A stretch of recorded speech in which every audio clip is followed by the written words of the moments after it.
Morning, people. Well, hugely busy day on the political front with both the Prime Minister and the Chancellor out and about. Attention from the PM speech, I think, will probably focus on his remarks on Europe at the CBI.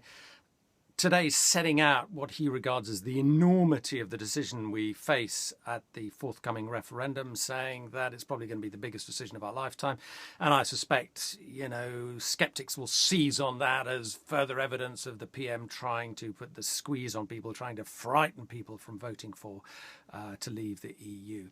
Meanwhile, the Chancellor will be setting out details of his attempts to get government departments to sign on the dotted line to cut of up to 40%. Four departments have already agreed to cuts of around a third.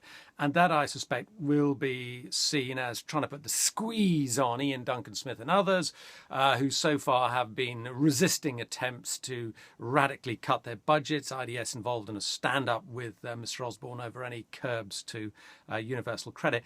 But one of the sort of most interesting stories, slightly below the radar at the moment, is a huge prison reform building programme which is going to be announced today, overseen by Michael Gove. 9 new prisons, closing down all the old Victorian prisons.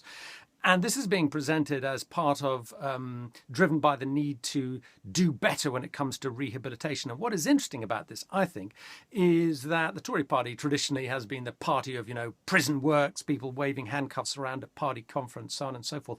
Now you get the sense that many Tories see prison reform almost as a Tory issue. They're trying to make it a Conservative issue, not just because of the moral case for rehabilitating offenders, but because of the financial case. Frankly, it costs a bomb to keep people in prison. And the argument is these Victorian prisons are antiquated, they're overcrowded, they don't have the facilities, there are dark corners where, all sorts of violence, drug taking goes on.